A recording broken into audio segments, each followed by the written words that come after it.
स्वागत है आपका पाठशाला में। तो आज हम शुरू करने वाले हैं आपका इलेक्ट्रोमैग्नेटिक वेव। तो इलेक्ट्रोमैग्नेटिक वेव शुरू करने से पहले एग्जैक्टली कि इस चैप्टर का ब्रेक थ्रू कैसे हुआ था, हमें कैसे पता लगा था कि इलेक्ट्रोमैग्नेटिक वेव ऐसा भी कुछ चीज़ें होता है, तो उसके लिए स्टार्टिंग में कुछ एक्सपेरिमेंट हुए थे। तो एक्सपेरिमेंट का नाम का टॉपिक मैंने दिया है यहाँ पे, displacement current and Maxwell's correction. तो ये जो एक्सपेरिमेंट किया था वो हमारे मैक्सवेल सर ने किया था। अब ये एक्सपेरिमेंट क्या था वो आप ज़रा एक बार देख लो, डन है। और इसमें से जो इंपॉर्टेंट पूछता है वो है डिस्प्लेसमेंट करंट क्या है करके। तो हम यहाँ पे सारे चीज़ें ड्राइव करेंगे और सब चीज़ों को सीखेंगे। तो चलो शुरू करते हैं। तो फर्स्ट ऑफ ऑल हम जो मैक्सवेल सर थे उन्होंने क्या लिया, उन्होंने एक सिंपल सेटअप लिया। इस टाइम पे एसी करंट के बारे में हमने पता कर लिया था, तो हम अभी सब मिलके एसी करंट खेल रहे थे। तो सर ने भी सेटअप लिया, यहाँ पे कैपेसिटर कनेक्ट किया, डन। और यहाँ पे एक ऑल्टरनेटिंग ईएमएफ सोर्स से इसको कनेक्ट कर दिया। क्या है बात है, क्लियर है। और ये जो सेटअप था ना, ये जो सेटअप था ये कम्प्लीटली किसके अंदर था, वैक्यूम के अंदर था, डन। ये पूरा वैक्यूम के अंदर रखा गया था। अब इम्पॉर्टेंट बात क्या है, जैसे ही यहाँ पे सेटअप किया तो उन्होंने क्या किया, यहाँ पे वो जो एक्सपेरिमेंट किया था ना, वेस्टर्ड ने वही एक्सपेरिमेंट को दोबारा कर रहे थे वो। तो उन्होंने यहाँ पे कंपास रखा, डन। उन्होंने यहाँ पे भी एक कंपास रखा, यहाँ पे भी एक कंपास रखा। क्या बात है, क्लियर है। कंपास और मैग्नेटिक नीडल रखा उन्होंने। तो जैसे ही यहाँ से करंट चालू हुआ तो ये जो नीडल था ना, ये वाला नीडल ऐसे ऑसिलेट करने लगा, ऊपर नीचे, क्योंकि वेरिंग इलेक्ट्रिक फील्ड था तो वेरिंग करंट प्रोड्यूस कर रहा था, मतलब वेरिंग ईएमएफ था आपका, तो वेरिंग करंट हो रहा था, तो करंट चेंज हो रहा था, तो अपना मैग्नेटिक फील्ड भी चेंज हो रहा था, जिसकी वजह से नीडल भी ऐसे ऊपर नीचे कर रहा था। ठीक है, तो ये वाला ये यहाँ पे होगा एक्सपेक्टेड था, लेकिन इम्पॉर्टेंट क्या है, जैसे यहाँ पे नीडल ऐसा ऑसिलेट करेगा ये कंफर्म था कि यहाँ पे होने ही वाला है। लेकिन सर को दिखा जो वैक्यूम के अंदर जो एक कैपेसिटर के अंदर में रखा हुआ था नीडल, वो भी ऐसे ऑसिलेट कर रहा है, ऊपर नीचे। तो सर ने बोला ठीक है, यहाँ पे अगर होता है ठीक है, कोई मटेरियल में करंट जा रहा है तो ठीक है। तो यहाँ पे बात क्या हुआ पहले वो समझो, डन है, पहले वो समझते हैं। तो जैसे कि हमें पहले से पता था कि मैग्नेटिक फील्ड, अब एक मैग्नेटिक नीडल है तो उस पर फोर्स कौन लगाएगा, मैग्नेटिक फील्ड ही लगाएगा ऑब्वियसली। ये बातें क्लियर है। तो हमें ऑलरेडी पता था कि इलेक्ट्रिक करंट क्या प्रोड्यूस करता है, electric current produces magnetic field, done. यही तो हमने देखा था कि वहाँ पे जब ओस्टेड एक्सपेरिमेंट किया था वहाँ पे नीडल मूव क्यों हुआ, क्योंकि यहाँ में से करंट पास हुआ था। करंट क्यों पास हुआ था, क्योंकि यहाँ पे चार्ज का फ्लो हुआ था, उसके वजह से क्या हुआ, यहाँ पे एक मैग्नेटिक फील्ड बना जो इसके ऊपर मैग्नेटिक फोर्स लगा है इस नीडल के ऊपर। ये हमने ऑलरेडी पढ़ा है। तो electric current produces magnetic field, that we all know, done. And electric current को क्या कॉज करता है, हमने क्या बोला था, मूविंग चार्जेस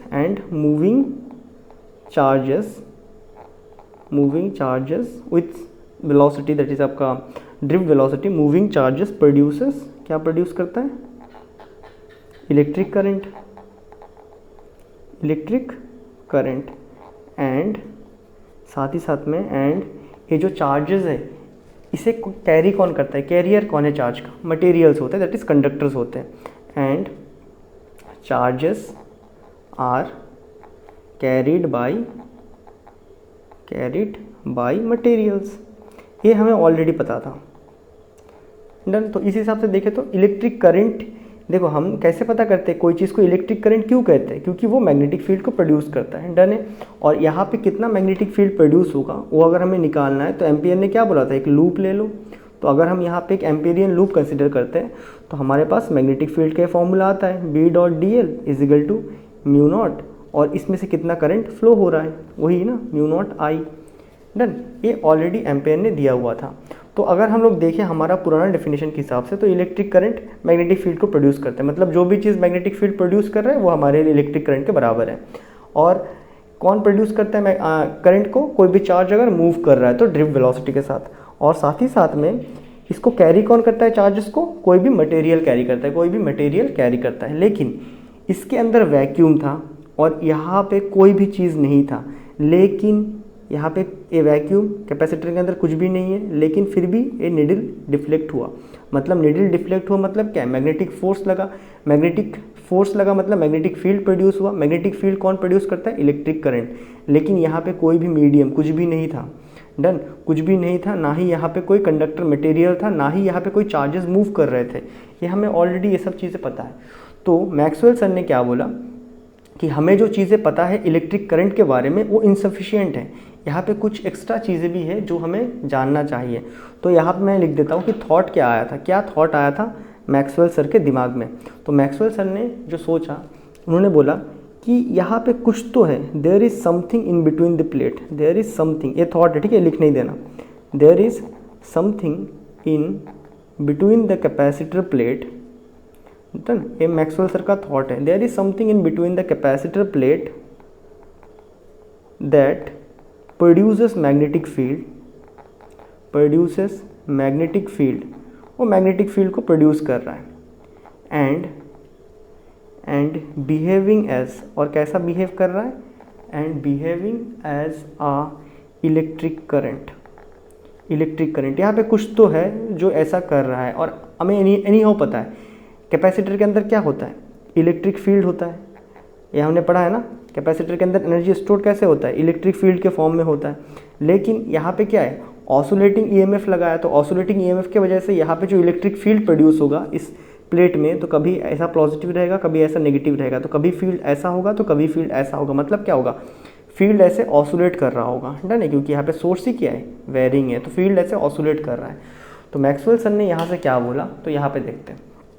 तो मैक्सवेल सर ने बोला यहाँ पे जो करंट प्रोड्यूस होता है, सर ने उनका नाम दिया डिस्प्लेसमेंट करंट, और ये जो करंट चल रहा था ना, इसका सर ने नाम दिया कंडक्शन करंट, डन। तो यहाँ पे moving charges produce electric current and charges are carried by material, यहाँ पे जो करंट प्रोड्यूस होता है ना, जो कि मूविंग चार्जेस की वजह से प्रोड्यूस होता है और मटेरियल को कैरी करता है, मटेरियल उसको कैरी करता है, तो इसका नाम दिया सर ने conduction current, IC, that is conduction current, conduction current.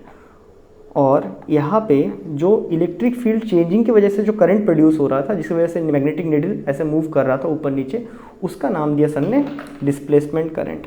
तो अब लिखते हैं डिस्प्लेसमेंट करंट क्या है, डिस्प्लेसमेंट करंट, डन। तो डिस्प्लेसमेंट करंट का अगर हम डेफिनेशन लिखना चाहें तो हम लिखेंगे displacement current, displacement current is a quantity same as कौन सा current, conduction current, same as conduction current, क्यों प्रोड्यूस होता है, which is produced due to rate change of electric field, done है, क्योंकि कैपेसिटर के अंदर इलेक्ट्रिक फील्ड होता है, इलेक्ट्रिक फील्ड ऐसे ऑसिलेट कर रहा था, मतलब क्या हो रहा है, चेंज कर रहा था, which is produce due to rate change of electric field. तो सर ने इसको लिखा, तो ID displacement current is equal to A Q होता है, देखो इसको सर ने लिखा एप्सिलॉन नॉट, ए प्रोपोर्शनली लिखा था बेसिकली, ठीक है, तो उसको हटा के एप्सिलॉन नॉट लिख दिया, मीडियम को डाल दिया, दैट इज इसके अंदर कुछ तो मीडियम होगा ना, नथिंग, वैक्यूम का एप्सिलॉन नॉट परमिटिविटी, डन है। और साथ में इसको लिखा है क्यों प्रोड्यूस होता है, क्योंकि इसमें से इलेक्ट्रिक फील्ड चेंज होता है। और हमने पढ़ा है कैपेसिटर में जो इलेक्ट्रिक फील्ड होता है वो किस पे डिपेंड करता है, उसके एरिया, प्लेट के एरिया पे, एरिया को बड़ा करते जाएंगे हम तो इलेक्ट्रिक फील्ड ज़्यादा बनेगा, तो EA लिख दिया। और हमें क्या पता है EA क्या होता है, EA cos theta, EA cos theta, theta अगर यहाँ पे 0 डिग्री होता तो क्या होता है, इलेक्ट्रिक फ्लक्स होता। तो इसी चीज़ को मॉडिफाई करके ऐसा लिख दिया गया epsilon not EA, that is EA cos theta, theta यहाँ पे 0 डिग्री, डन। तो इसको क्या लिख दिया, d phi E by dt। तो यही है आपका डिस्प्लेसमेंट करंट। क्या ये बातें क्लियर है, तो हमने डिस्प्लेसमेंट पर करंट कर लिया। तो मैक्सवेल सर ने बोला एट ए टाइम कोई भी सिस्टम में दो करंट प्रेजेंट होते हैं, एक क्या होता है कंडक्शन करंट, दूसरा होता है आपका डिस्प्लेसमेंट करंट, डन, डन है। और उन्होंने क्या बोला, जब यहाँ में से करंट फ्लो हो रहा होता है ना, जैसे कि ये वाला करंट क्या है, I conduction and I displacement, जब कंडक्टर में से करंट फ्लो होता है तो डिस्प्लेसमेंट करंट जीरो होता है। वही जब इसके अंदर में से करंट फ्लो होता है ना, कैपेसिटर के अंदर में से, तो इस केस में क्या होता है, जो टोटल I होता है उसमें कंडक्शन करंट क्या होता है, जीरो हो जाता है, और ओनली डिस्प्लेसमेंट करंट ही यहाँ से पास होता है। क्या ये बातें क्लियर है, डिस्प्लेसमेंट करंट ही यहाँ से पास होता है, ये बातें क्लियर है। और उन्होंने बोला ये जो दोनों क्वांटिटी होते हैं ना, वो क्या होते हैं, सेम इन मैग्नीट्यूड होते हैं, क्योंकि यहाँ से अगर करंट यहाँ से ऐसा घूम रहा है, ऑसिलेट कर रहा है, कभी करंट यहाँ जा रहा है, कभी यहाँ आ रहा है, कभी यहाँ आ रहा है, और इसके अंदर से भी पार हो रहा है, इसका मतलब क्या है, दोनों सेम ही है, कोई लॉसेस नहीं हो रहे, सर ने माना था। क्या यहाँ तक हमें बातें क्लियर है। तो तो इसी को बेस करते हुए सर ने ये जो एम्पियर का लॉ है, जो कि मैग्नेटिक फील्ड बताता था ना कि मैग्नेटिक फील्ड कोई भी वायर में से करंट पास हो रहा है, तो उसको मॉडिफाई किया। डन। और उसी को हम पढ़ते हैं as a Ampere Maxwell's law. उसी को हम पढ़ते हैं as a modified Ampere Maxwell's law. ये मॉडिफाई किया था किसने? मैक्सवेल सन ने किया था। तो मैक्सवेल सन ने क्या बोला कि जो एम्पियर लॉ है ना, वो क्या उसमें क्या होता है, दैट इज़ जो मैग्नेटिक फील्ड है ना, magnetic field it produced due to क्या? Magnetic field is produced due to electric current. Same पहला definition, electric current. And electric current क्या होता है? And electric current is produced by moving charges। अब black में लिख रहा हूँ, क्या ऐड ऑन किया था? Moving charges. एंड साथ ही साथ में और कौन प्रोड्यूस करता है? Time varying electric field.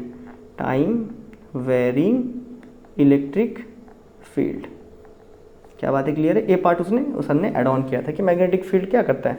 Magnetic field produce होता है इलेक्ट्रिक करंट की वजह से, और जो इलेक्ट्रिक करंट है वो कौन कौन प्रोड्यूस करता है अभी के लिए, तो हमने यहाँ पे देखा एक्सपेरिमेंट में कि एक तो होता है आपका मूविंग चार्जेस, दैट इज आपका कंडक्शन करंट, और एक क्या होता है? Time varying electric field. इसका नाम क्या दिया था? Displacement current. क्या हमें यहाँ तक बातें क्लियर है?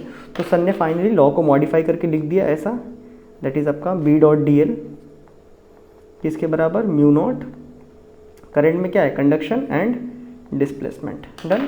इसको जब अंदर मल्टीप्लाई कर देंगे हम, तो हमारे पास कितना आएगा? B.dl is equal to mu naught IC, और यहाँ पे क्या आएगा? Mu naught ID। डन है ना? इसको आगे लिखेंगे तो क्या ऐसा आएगा? Mu naught IC plus mu naught ID आएगा। और म्यू नॉट IC मैंने लिखा, म्यू नॉट डिस्प्लेसमेंट करंट का क्या बताया था उन्होंने? ऐसा होता है, that is epsilon not d phi E by dt। Done. यही है आपका modified amperes Maxwell law. Done है। तो यहाँ से एक इम्पॉर्टेंट चीज़ हमें क्या दिख रहा है? डन है। यहाँ पे जो phi E है असल में क्या है? EA है ना, दैट इज़ जो इलेक्ट्रिक फील्ड है वो मैग्नेटिक फील्ड को प्रोड्यूस कर रहा है। और मैग्नेटिक फील्ड अगर हम यहाँ देखें तो मैग्नेटिक फील्ड क्या प्रोड्यूस कर रहा है? यहाँ पे electric field, that is phi E क्या है? E इंटू A है। तो मैग्नेटिक फील्ड इलेक्ट्रिक फील्ड को प्रोड्यूस कर रहा है। Then done. उसी तरह इलेक्ट्रिक फील्ड क्या? मैग्नेटिक फील्ड को प्रोड्यूस कर रहा है। तो यहाँ पे ये सोच उनके अंदर नहीं आया था। इसके बाद जो हमारे हर्ट्ज सर है उन्होंने कुछ एक्सपेरिमेंट किया था। उसके बाद फिर से जो मैक्सवेल सर है इन्होंने कुछ इक्वेशंस बनाया और एक नया टॉपिक का जन्म हुआ। इसके पहले हम लोग लाइट को एज ए पार्टिकल मानते थे, लेकिन इसके बाद से हमने लाइट को एज ए वेव मानना शुरू किया। तो उस टॉपिक में एंटर करने के पहले हमें एक और एक्सपेरिमेंट देखना होगा, जो है हर्ट्ज का एक्सपेरिमेंट। तो मैं मिलता हूँ आपसे नेक्स्ट वीडियो में हर्ट्ज के एक्सपेरिमेंट के साथ। तब तक के लिए गुड बाय।